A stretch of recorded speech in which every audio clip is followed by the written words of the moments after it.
This video is brought to you by AKSIAS. Welcome to AKS.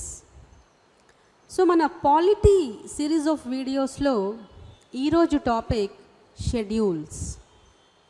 So మనకి ఈ schedules of the constitution ఇవన్నీ కూడా యాక్చువల్గా facts oriented related questions మనకి వీటి నుంచి వస్తాయి. సో వీటిని మగప్ చేయడం కూడా మనకి అవసరమే. ఎందుకంటే ఫర్ ఎగ్జాంపుల్ షెడ్యూల్ 8లో లాంగ్వేజెస్ ఉంటాయి. ఏ లాంగ్వేజ్ ఎప్పుడు ఇంట్రడ్యూస్ చేశారు, ఎప్పుడు కాన్స్టిట్యూషన్లో రికగ్నైజ్ చేశారు, ఏంటి, ఇలాంటి విషయాల మీద క్వశ్చన్స్ వచ్చేటువంటి అవకాశం మనకి ఉంటుంది. సో ప్రిలిమ్స్ పాయింట్ ఆఫ్ వ్యూలో మనకి ఈ టాపిక్ చాలా important. So first of all schedules of the constitution గురించి చెప్పుకునే ముందు అసలు ఈ షెడ్యూల్స్లో ఏముంటుంది?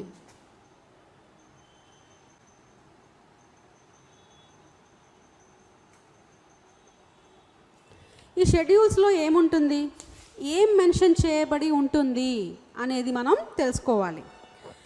సో రాజ్యాంగంలో ఉన్నటువంటి షెడ్యూల్స్ దాంట్లో ఏ విషయాల గురించి ఉంటాయి అంటే గవర్నమెంట్ యొక్క పాలసీస్, అలాగే బ్యూరోక్రాట్స్ వాళ్ళ యాక్టివిటీ ఏంటి, ఏం చేయాలి వీళ్ళు, అలాగే గవర్నమెంట్ పాలసీస్ ఏంటి అనేది మనకి కొన్ని అంశాల గురించి షెడ్యూల్స్లో మెన్షన్ చేసి ఉంటుంది. So at the time of commencement of the constitution, when our constitution came in to force on January 26, 1950, ఎన్ని షెడ్యూల్స్ ఉన్నాయి మనకి? 8 షెడ్యూల్స్ ఉన్నాయి. సో యాజ్ ఆన్ డేట్ ఇప్పుడు ఎన్ని షెడ్యూల్స్ ఉన్నాయి మొత్తం అంటే 12. సో ఎన్ని యాడ్ చేశారు అంటే 4 schedules were added. First of all first schedule ఏంటి?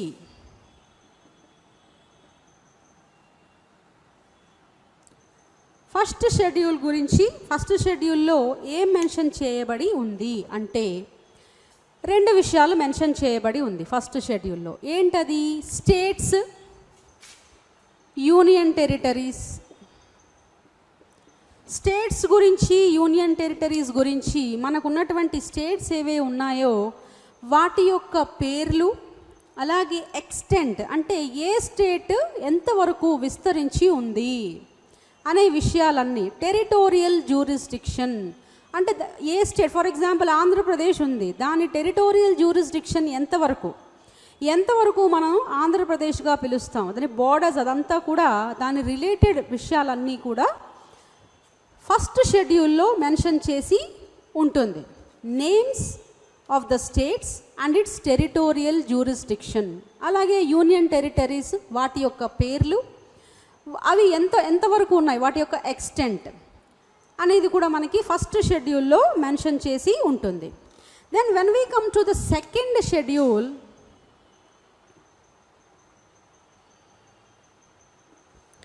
సెకండ్ షెడ్యూల్లో మనకి ఏముంటాయి? సెకండ్ షెడ్యూల్లో దేని గురించినటువంటి ప్రావిజన్స్ ఉంటాయి అంటే జీతభత్యాలు, ఎమాల్యుమెంట్స్ అంటే శాలరీస్, అలాగే అలవెన్సెస్, ఇతర అలవెన్సులు, దానికి సంబంధించినటువంటి ఇంకా ఇతరత్ర ప్రివిలేజెస్ ఏమైనా ఉన్నాయా? జీతభత్యాలు ఓకే, ఎవరి జీతభత్యాలు, ఎవరికి స్పెసిఫిక్గా మనందరి జీతభత్యాలు ఉంటాయా? షెడ్యూల్ 2లో ఉండవు. ఎవరి జీతభత్యాలు ఉంటాయి మరి అంటే ఫస్ట్ సెంట్రల్ గవర్నమెంట్ విషయానికి వస్తే ప్రెసిడెంట్ యొక్క జీతం ఉంటుంది. So president is the head of India, right? భారతదేశం మొత్తానికి కూడా రాష్ట్రపతి ఈయన. మరి ఒక రాష్ట్రానికి పతి ఎవరు? గవర్నర్. సో గవర్నర్ యొక్క జీతభత్యాల గురించి కూడా మన షెడ్యూల్లో, సెకండ్ షెడ్యూల్లో ఉంటుంది. తర్వాత పార్లమెంట్ విషయానికి వస్తే 2 సభలు ఉన్నాయి, లోక్సభ, రాజ్యసభ. అలాగే స్టేట్స్ విషయానికి వస్తే స్టేట్స్లో కూడా మనకి కొన్ని స్టేట్స్లో 2 సభలు ఉన్నాయి, కొన్ని స్టేట్స్లో ఒకటే ఉంటుంది. ఆ 2 సభలు ఏంటి? Legislative assembly, legislative council. So పార్లమెంట్లో ఉన్నటువంటి లోక్సభలో ఉన్నటువంటి స్పీకర్, అలాగే డెప్యూటీ స్పీకర్, లెజిస్లేటివ్ అసెంబ్లీలో ఉన్నటువంటి స్పీకర్, డెప్యూటీ స్పీకర్. రాజ్యసభ అధ్యక్షుడిని మనం చైర్మన్ అంటాం. So chairman, deputy chairman. అలాగే ఇక్కడ కూడా chairman and deputy chairman, chairman and deputy chairman. So సెంటర్కి సంబంధించినటువంటి వాళ్ళు అలాగే స్టేట్స్కి సంబంధించినటువంటి వాళ్ళ జీతభత్యాల గురించి 2వ షెడ్యూల్లో చెప్పబడి ఉంటాయి. మొట్టమొదటిగా president, he is the head of the state, మొత్తం దేశానికే హెడ్ అయిన రాష్ట్రపతి. సో రాష్ట్రపతి అలాగే గవర్నర్ విషయంలో, స్టేట్ విషయంలో హెడ్ గవర్నర్ కనుక గవర్నర్. లోక్సభ రాజ్యసభ యొక్క అధ్యక్షులు, ఉపాధ్యక్షులు అంటే స్పీకర్, డిప్యూటీ స్పీకర్, అలాగే chairman and deputy chairman of Rajya Sabha. States విషయానికి వస్తే speaker and deputy speaker of legislative assemblies, అలాగే chairman and deputy chairman of legislative council. ఒకవేళ ఏ స్టేట్లో అయితే లెజిస్లేటివ్ కౌన్సిల్ ఉంటుందో ఆ స్టేట్కి సంబంధించినటువంటి చైర్మన్ అండ్ డిప్యూటీ చైర్మన్. వీళ్ళు కాకుండా సుప్రీంకోర్టు, హైకోర్టు జడ్జెస్, ఇది centre related court, total India మొత్తానికి కోర్టు ఇది. ఇది స్టేట్స్కి రిలేటెడ్ కోర్టు ఇది. So supreme court and high court judges. అలాగే కాగ్, కాగ్ అంటే controller and auditor general. CAG, controller and auditor general. ఈయన ఏం చేస్తాడు? ఈయన మొత్తం ఇండియాలో ఉన్నటువంటి అకౌంట్స్, ఇండియాకి సంబంధించినటువంటి అకౌంట్స్ అన్నీ చూస్తాడు. స్టేట్స్కి సంబంధించిన అకౌంట్స్, అన్ని అకౌంట్స్ కూడా ఈయన చూస్తాడు. సో అది ఆయన డ్యూటీ. సో ఇప్పుడు మనం చూస్తున్నాం ఎవరెవరి జీతభత్యాలు ఉంటాయి. President, Lok Sabha speaker, deputy speaker, Rajya Sabha chairman, deputy chairman, అలాగే సుప్రీంకోర్టు జడ్జిలు, తర్వాత కాగ్ అంటే కంట్రోలర్ అండ్ ఆడిటర్ జనరల్. అదే స్టేట్స్ విషయానికి వస్తే గవర్నర్, అలాగే లెజిస్లేటివ్ అసెంబ్లీ యొక్క speaker, deputy speaker, chairman, deputy chairman of legislative council, high court యొక్క జడ్జిలు. వీళ్ళందరి జీతభత్యాలు మనకి 2వ షెడ్యూల్లో చెప్పబడి ఉంటాయి. So what about 3rd schedule? 3rd schedule విషయానికి వస్తే, సో ఫస్ట్ షెడ్యూల్ మనం అనుకున్నాం స్టేట్స్ అండ్ యూనియన్ టెరిటరీస్ యొక్క names and extents. Second schedule వచ్చేవరకు సాలరీస్,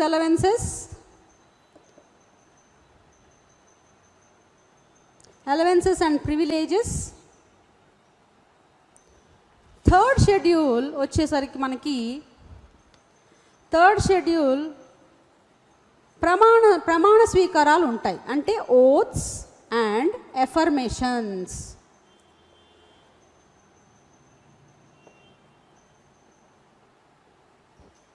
ప్రమాణ స్వీకారాలు ఉంటాయి. ఎవరి ప్రమాణ స్వీకారాలు ఉంటాయి అంటే మళ్ళీ ఇక్కడ కూడా స్టేట్, సెంటర్ 2గా మనం డివైడ్ చేసుకోవచ్చు. సెంటర్ విషయానికి వస్తే ముందు యూనియన్ మినిస్టర్స్ అంటే ఓత్స్ అండ్ ఎఫర్మేషన్స్లో ఎవరెవరి ప్రమాణ స్వీకారాలు ఉంటాయి అంటే, సెంటర్ స్టేట్స్ విషయానికి వస్తే యూనియన్ మినిస్టర్స్ ఉంటారు, అలాగే ఎంపీలు ఉంటారు. యూనియన్ మినిస్టర్లు ఉంటారు. ఎంపీలు అంటే ఏంటి? Members of parliament. సో వాళ్ళు రాజ్యసభ మెంబర్స్ అయినా లోక్సభ మెంబర్స్ ఇద్దరిని కలిపే మనం మెంబర్స్ ఆఫ్ పార్లమెంట్ అంటాం. సో వీళ్ళు ఉంటారు. అలాగే candidates for election to the parliament, ఎవరెవరైతే పోటీ చేస్తుంటారో, పోటీ చేయాలనుకుంటారో వాళ్ళ యొక్క ప్రమాణ స్వీకారాలు, ఓత్స్ కూడా, ప్రమాణాలు కూడా దీంట్లో మెన్షన్ చేసి ఉంటాయి. అవి కాకుండా జడ్జెస్ ఆఫ్ సుప్రీంకోర్ట్,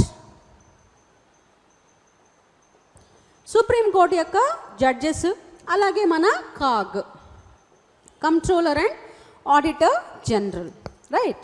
సో సెంటర్లో ఎవరెవరు ఓట్స్ ఉంటాయి దీంట్లో? ఫస్ట్ థింగ్ యూనియన్ మినిస్టర్లు, అలాగే members of parliament and candidates for election to the పార్లమెంట్కి ఎలక్షన్ పోటీ చేసే వాళ్ళ ప్రమాణాలు, అలాగే జడ్జెస్ ఆఫ్ సుప్రీంకోర్టు యొక్క ప్రమాణ స్వీకారాలు and controller and auditor general యొక్క ప్రమాణ స్వీకారం గురించి కూడా ఓత్ అండ్ అఫర్మేషన్స్ గురించి ఇక్కడ మనకి మెన్షన్ చేసి ఉంటాయి.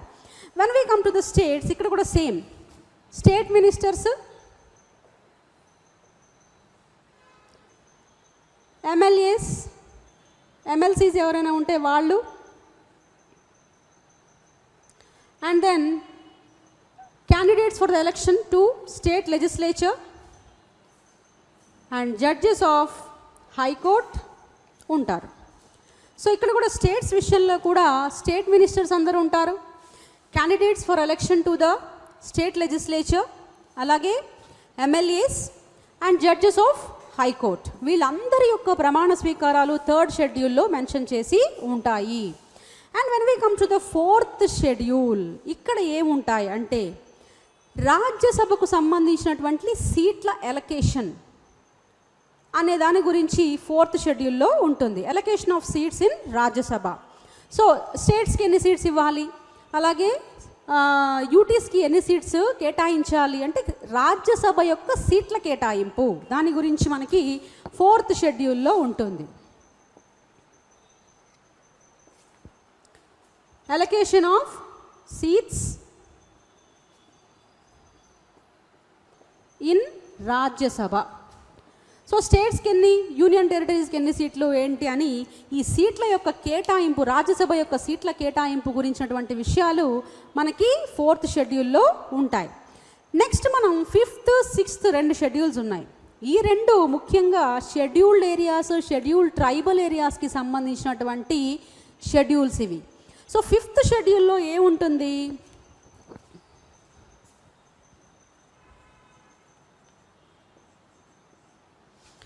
ఫిఫ్త్ షెడ్యూల్లో షెడ్యూల్డ్ ఏరియాస్ అలాగే షెడ్యూల్డ్ ట్రైబల్ ఏరియాస్కి సంబంధించినటువంటి కంట్రోలింగ్కి సంబంధించిన పరిపాలన అంశాలన్నీ కూడా మనకి ఫిఫ్త్ షెడ్యూల్లో మెన్షన్ చేసి ఉంటుంది. Provisions related to the control of scheduled areas and scheduled tribes. So ఈ వీళ్ళ యొక్క పరిపాలన సంబంధించి control of administration, provisions related to the administration of control of scheduled areas and scheduled tribes అనేది మనకి ఫిఫ్త్ షెడ్యూల్లో ఉంటుంది. సో షెడ్యూల్డ్ ఏరియాస్ అంటే ఏంటి, scheduled tribal areas, scheduled areas అంటే ఏంటి, ఏవైతే కొన్ని ఏరియాల్లో ఏజెన్సీ ప్రాంతాల్లాగా కొన్ని ఉంటాయి. అంటే ఈ ట్రైబల్ పీపుల్కి సంబంధించి కొన్ని ఏరియాల్లో వాళ్ళు నివసించేటువంటి ఏరియాని కాపాడడానికి ఎందుకు సెపరేట్గా వాళ్ళు నివసించే ఏరియాని కాపాడాలి అంటే డెఫినెట్గా వాళ్ళ కల్చర్ వేరే విధంగా ఉంటుంది, భాష వేరే విధంగా ఉంటుంది, వే ఆఫ్ లైఫ్ వేరే విధంగా ఉంటుంది. అంత లెవెల్ నాగరికత కొన్ని ట్రైబ్స్కి లేదు. సో వాళ్ళు ఫాలో అయ్యేటువంటి డిఫరెంట్ కల్చర్ ఏదైతే ఉంటుందో వాళ్ళ కల్చర్ని జాగ్రత్తగా ఉంచేలాగా, వాళ్ళ కల్చర్ చేంజ్ అయిపోకుండా వాళ్ళ కల్చర్ని వాళ్ళు ఫాలో అయ్యే విధంగా ఉండాలి అంటే ఎవరి ఇంటర్వెన్షన్ అక్కడ ఉండకూడదు. ఎవరు వెళ్ళి కూడా బయట నుంచి వేరే వాళ్ళు వెళ్ళి వాళ్ళ యొక్క కల్చర్ని మార్చే విధంగా ప్రయత్నించకూడదు అనే విధంగా కొన్ని ప్రావిజన్స్ ఉన్నాయి. అండ్ వాళ్ళ అడ్మినిస్ట్రేషన్ని కంట్రోల్ చేయడం అనేది కూడా మామూలు మిగిలిన వాళ్ళలాగా కాకుండా వాళ్ళ కల్చర్ డిఫరెంట్ కాబట్టి అడ్మినిస్ట్రేషన్ కూడా వాళ్ళకి కొంత దాని పాలసీస్ కూడా కొన్ని డిఫరెంట్గా ఇవ్వాల్సినటువంటి అవసరం ఉంటుంది. దానికి సంబంధించినటువంటి విషయాలన్నీ కూడా మనకి ఈ ఫిఫ్త్ షెడ్యూల్లో ఉంటాయి. When we come to the sixth schedule, sixth schedule వచ్చేసరికి మనకి ఇక్కడ షెడ్యూల్డ్ ఏరియాస్ అనేది లేకుండా ఓన్లీ ట్రైబల్ ఏరియాస్ గురించినటువంటి ప్రావిజన్స్. ట్రైబల్ ఏరియాస్ సంబంధించినటువంటి ఎక్కడైతే కొన్ని స్టేట్స్లో ట్రైబల్ పీపుల్ ఎక్కువగా ఉంటారు. సో ఆ స్టేట్స్లో ఉన్నటువంటి ట్రైబల్ ఏరియాస్కి సంబంధించిన అడ్మినిస్ట్రేషన్కి అంటే పరిపాలనకి సంబంధించినటువంటి అంశాల గురించి మనకి సిక్స్త్ షెడ్యూల్లో ఉంటుంది.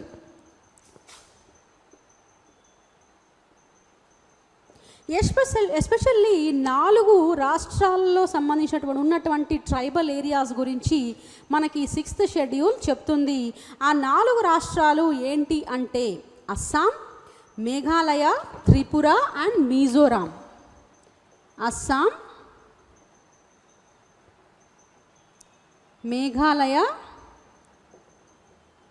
త్రిపుర అండ్ మిజోరాం. ఈ 4 రాష్ట్రాలలో ఉన్నటువంటి తెగల ప్రాంతాలు, షెడ్యూల్ తెగల ప్రాంతాలకు సంబంధించినటువంటి పరిపాలనా అంశాలు 6th షెడ్యూల్లో మెన్షన్ చేయబడి ఉన్నాయి. So next when we come to the 7th schedule, మనందరికీ బాగా పరిచయం ఉన్న షెడ్యూల్ ఇది. ఎందుకంటే సెంటర్ అండ్ స్టేట్ రిలేషన్స్ గురించి మనం మాట్లాడుకున్నాం, వీడియోలు చూసాం, వీడియోలు అప్లోడ్ చేసాం, మీరు చూసుంటారు. సో ఆ 7th షెడ్యూల్ గురించి నేను ఎప్పుడూ చెప్తూనే ఉంటాను. దాంట్లో division of powers in the form of 3 lists, పవర్స్ని 3 జాబితాల రూపంలో డివైడ్ చేయడం అనేది ఈ 7th షెడ్యూల్లో ఉంది. ఆ 3 జాబితాలు ఏంటి?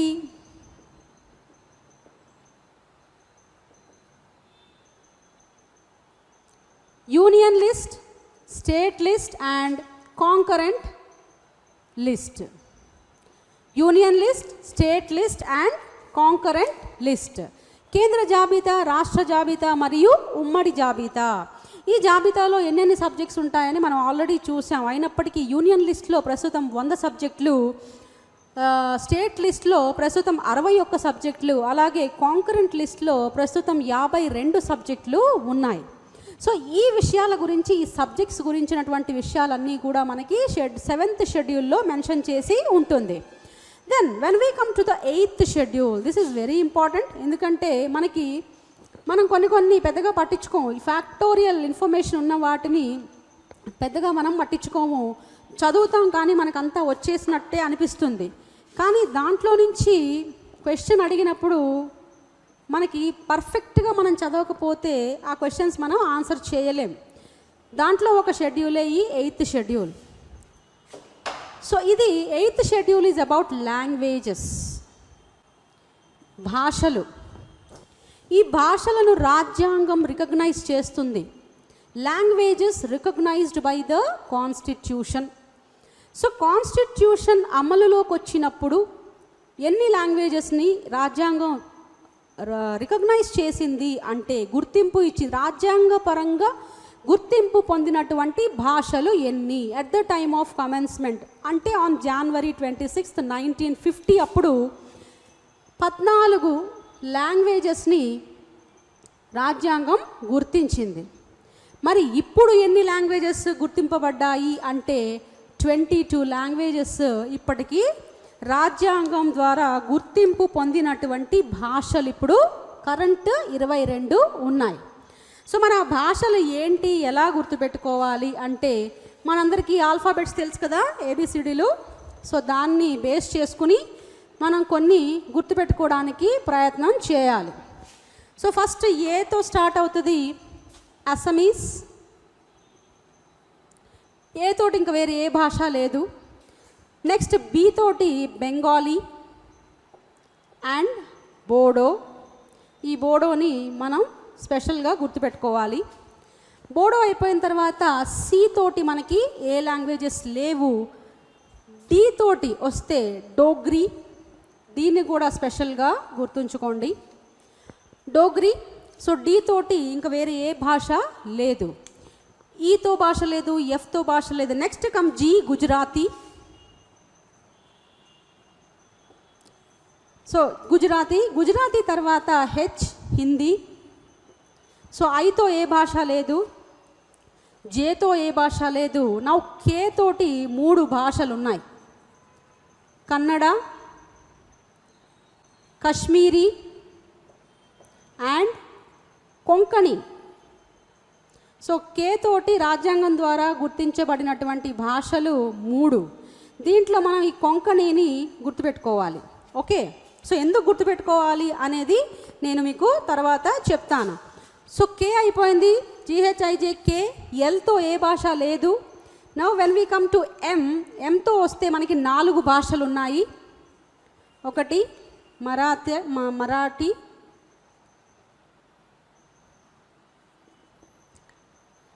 అండ్ మైథిలి, మణిపూరి అండ్ ఇంకొక భాష Malayalam. Yes, so we will do one thing, Marathi, Malayalam Manipuri and Maithili. So ఎమ్కి సంబంధించి 4 భాషలు ఉన్నాయి.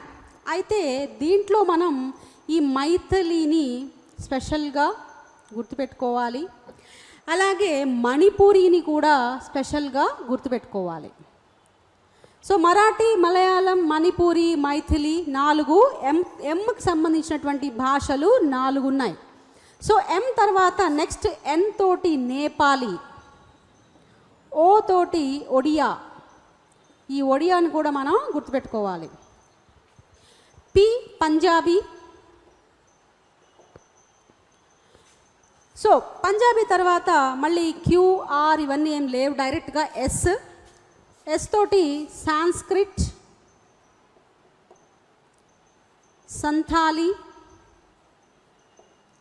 సంతాలి కూడా స్పెషల్గా మనం గుర్తుపెట్టుకోవాలి. అండ్ దెన్ ఇంకొకటి ఉంది Sindhi.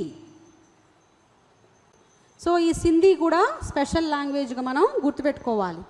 After that T Tamil, Telugu and finally Urdu. So ఇవి మన భాషల లిస్ట్. ఇక్కడ చూడండి, Assamese, Bengali, Gujarati, Hindi, Nepali, Punjabi and then Sanskrit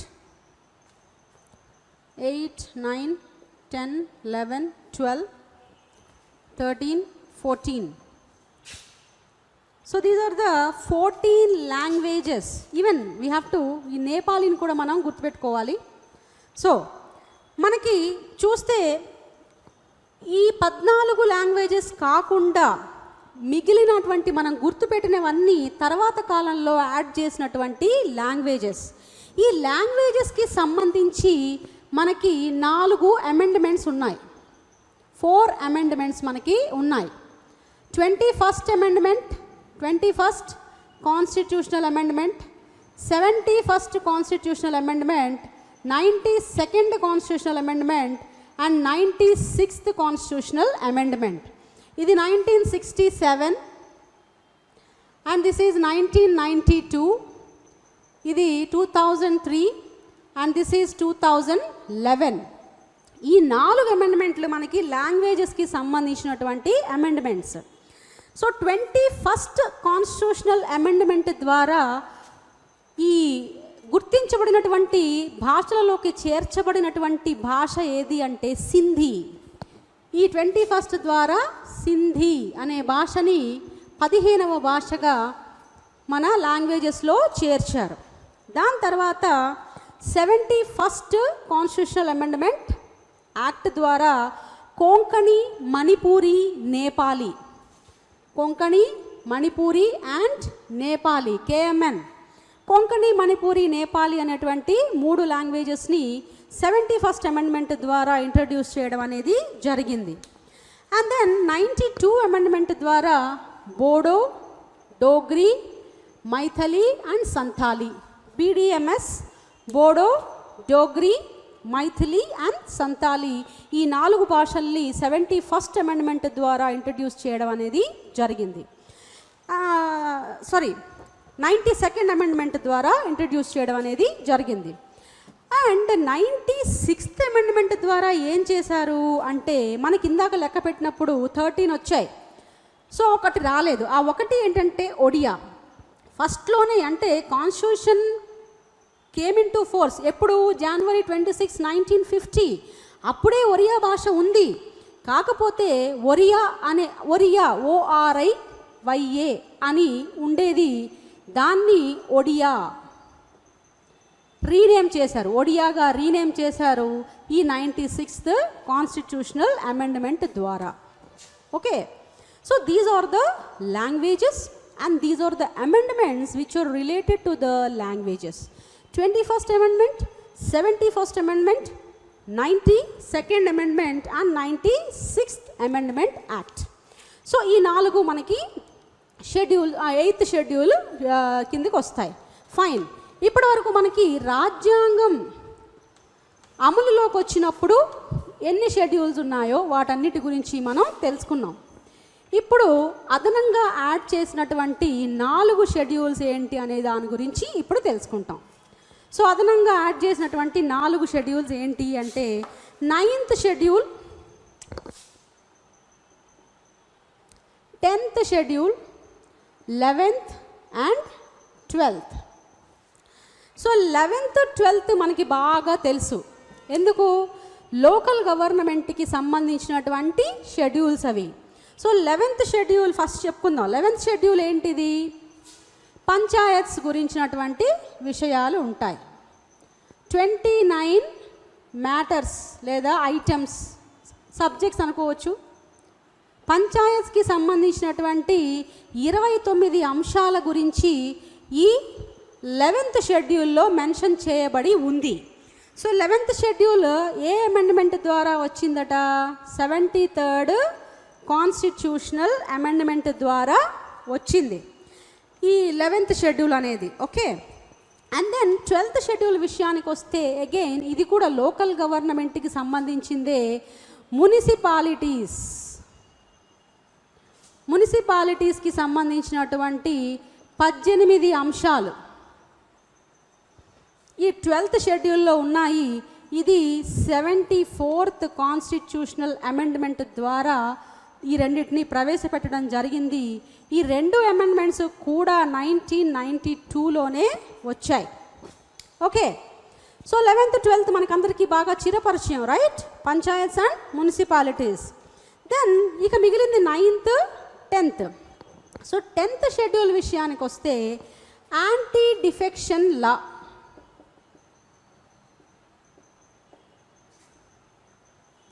ఏంటి యాంటీ డిఫెక్షన్ లా అంటే? పార్టీ ఫిరాయింపుల చట్టం. ఇది కరెక్ట్గా తెలుగులో చెప్పాలంటే, సో ఒక పార్టీతోటి ఎన్నికైన వాళ్ళు సడన్గా అంటే ఆ ఒక సీటుకి ఒక పార్టీ నుంచి ఎన్నికై తర్వాత మళ్ళీ వేరే వేరే పార్టీలోకి మారిపోవడం, ఇలాంటి విషయాలన్నింటినీ కవర్ చేస్తుంది ఇది 10th schedule anti defection law అని అంటాం. దీన్ని 52nd amendment 52nd constitutional amendment ద్వారా దీన్ని ఇంట్రడ్యూస్ చేయడం అనేది జరిగింది. సో 52nd అమెండ్మెంట్ ఇయర్ ఏంటి? 1985. సో 1985లో ఈ 52nd అమెండ్మెంట్ ద్వారా ఈ 10th షెడ్యూల్ని ఇంట్రడ్యూస్ చేయడం అనేది జరిగింది. Then what about 9th schedule? 9th schedule అనేది very first constitutional amendment. First కాన్స్టిట్యూషన్ని అమెండ్ చేసినప్పుడు ఈ 9వ షెడ్యూల్ని రాజ్యాంగంలో ఇంక్లూడ్ చేయడం అనేది జరిగింది. అంటే ఇది చాలా ఇంపార్టెంట్ విషయమే అయి ఉంటుంది కదా.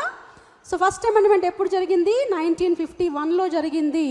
సో ఆ అమెండ్మెంట్ ద్వారా ఈ 9వ షెడ్యూల్ని ఇమీడియట్గా మొట్టమొదటే రాజ్యాంగాన్ని అమెండ్ చేసేటువంటి పద్ధతి మొదలు పెట్టంగానే ఈ షెడ్యూల్ ద్వారా ఈ షెడ్యూల్ని పెట్టడం అనేది జరిగింది.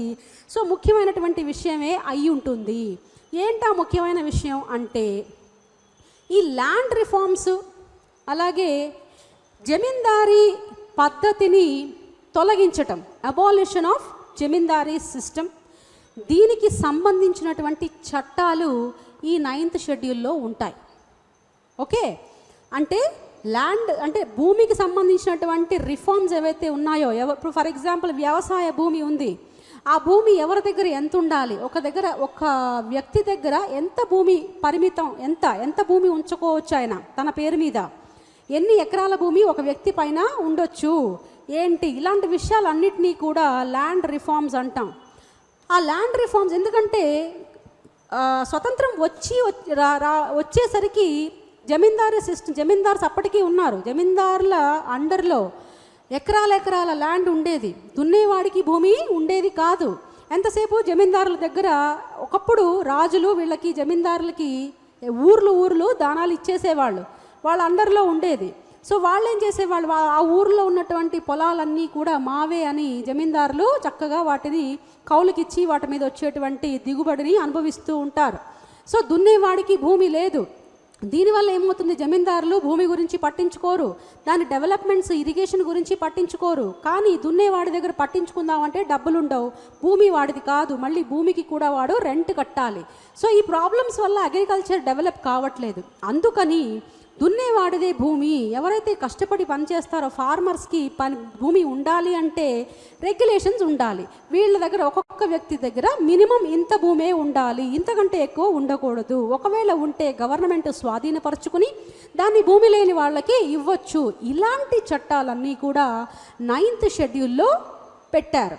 సో ఈ చట్టానికి జుడిషియల్ అంటే కోర్టులు దాంట్లో ఇప్పుడు జమీందారు దగ్గర నుంచి భూమి తీసేసుకుంటాం, వెంటనే జమీందారు ఏం చేస్తాడు, కోర్టుకి వెళ్తాడు కదా. కోర్టుకి వెళ్ళి నా భూమి లాగేసుకున్నారు కాబట్టి ఇది నా భూమి అని దాని మీద కోర్టుకి వెళ్తాడు. కోర్టుకి వెళ్తే ఏమవుతుంది, ఆ భూమి ఎవరిదైనప్పటికీ అది తేలే వరకు దాన్ని ఎవరిని కూడా వాడుకొనివ్వరు, దానిని పండించనివ్వరు. దానివల్ల ప్రభుత్వానికి కూడా నష్టం జరుగుతుంది. కాబట్టి ఈ షెడ్యూల్ని అసలు కోర్టులకి సంబంధం లేకుండా, కోర్టుల యొక్క అంటే న్యాయస్థానాల జోక్యం లేకుండా ఈ చట్టాల మీద చేశారు. గవర్నమెంట్ అలా చేసింది. న్యాయస్థానాల జోక్యం చేసుకోకుండా ఉండేలాగా రూపొందించింది ఈ షెడ్యూల్ని, ఈ చట్టాలని. కానీ తర్వాత బేసిక్ స్ట్రక్చర్ అంటే జుడిషియల్ రివ్యూకి విరుద్ధంగా ఇదంతా ఈ చట్టాలు ఉన్నాయి కాబట్టి ఇలా కుదరదు అని చెప్పి తర్వాత కాలంలో ఇప్పుడు ప్రస్తుతం జుడిషియల్ రివ్యూ అంటే కోర్టుల అండర్లోనే ఈ యాక్ట్స్ అన్నీ కూడా ఒకవేళ ఎవరైనా కోర్టుకి వెళ్ళాలనుకుంటే 9th షెడ్యూల్కి సంబంధించి ఇప్పుడు వెళ్ళొచ్చు. సో ఇలాంటి ఒక 1973 April 24th 1973 ఆ రోజు ఈ జడ్జిమెంట్ కోర్టు ఇవ్వడం జరిగింది. ఆ డేట్ నుంచి అంటే ఆ April 24th 1973 తర్వాత నుంచి వచ్చిన చట్టాలు జుడిషియల్ రివ్యూ కిందకి వస్తాయి, న్యాయ సమీక్ష కిందకి వస్తాయి.